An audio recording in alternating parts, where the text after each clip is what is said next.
2 weeks ago on The Viewpoint, we went to Thailand to cover an amazing medical breakthrough in the treatment of heart disease using an adult stem cell therapy. Now, this pioneering medical procedure has already helped to improve the quality of life for hundreds of the heart patients who've had the procedure done. And since we went to air with that story, we've had an amazing public response to it. So much so that tonight, we'd like to give you another opportunity to learn more about this life-changing medical technology. Al Cordello reports.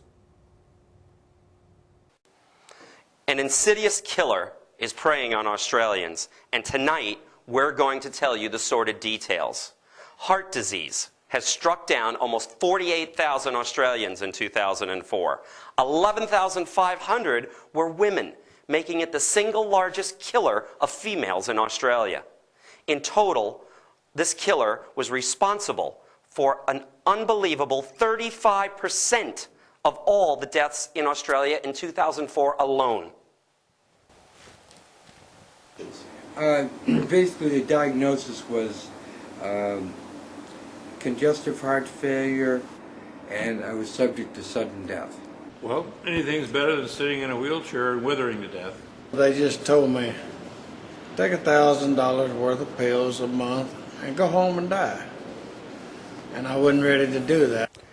Stay with us. After the break, we'll come back and tell you about a courageous group of professionals who are waging their own war to stop this killer.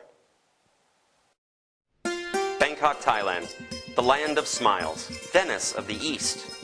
Buddhas, temples, monks, elephants, sun, fun, a tourist mecca. But few would think of Thailand as an epicenter for a medical revolution, where a group of professionals are focused on stopping this killer, heart disease. I spoke to Don Margolis, the founder of a company called Thera, and I asked him, how did this all get started in Thailand? At the beginning of 2004, no American had even applied for a clinical trial to take this another step and relieved 5+ million heart patients of the misery of heart disease, and America wasn't interested. And I couldn't understand why. And I then went to a Wall Street friend of mine and said, look, I think we can produce this kind of product and treat heart patients who have no options or going to die and have no options left. And he said, well, you'll need 7 to 10 years to get to market and $50 to $100 million. And I said, well, I'm 69 years old and I don't have 7 to 10 productive years probably, and I certainly can't raise $100 million. So I raised $3 million here in Asia and started the company. Don told me about the success of the first clinical trial, but even he was surprised when he inquired about the next phase of testing and the response he was given. We went to them and said, look, we'd like to start planning phase 2, a double-blind trial. And the Thais, Thais are not like the Americans. They said, that would be unethical. There are too many people who have no options that need something, and you can provide it to them. And we'd like you to start treating people who are end stage and or have no options. In other words, people who are going to die in the next 3 months or even in the next 3 years, but there's nothing their cardiologist can do except give them pills. I then asked Don, how did he get introduced to Bangkok Heart Hospital? Then we were fortunate enough to meet one of America's leading surgeons who knew all about stem cells, Amit Patel at the University of Pittsburgh. He happened to have a good friend here, Dr. Kitappan. Dr. Kit, as he is known, has over 30 years of experience in thoracic surgery.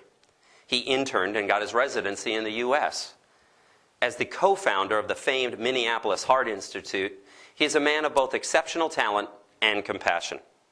Now, as the director of the Bangkok Heart Hospital and its chief thoracic surgeon, he spoke with me in his office about this revolutionary procedure. So we don't target, we don't treat, we don't use stem cell as a first-line treatment. We target only the people who don't have anything else except where to be transplanted or die.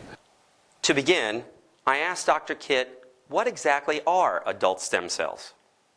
When the child was born, the stem cell available in the cord blood. From that point on, we call adult stem cell. Dr. Kitt voiced his thoughts about why there is so much confusion between adult stem cells and embryonic stem cells. I don't think they were very clear to the public that there are two types of stem cells. One is embryonic stem cell, the other one is adult stem cell.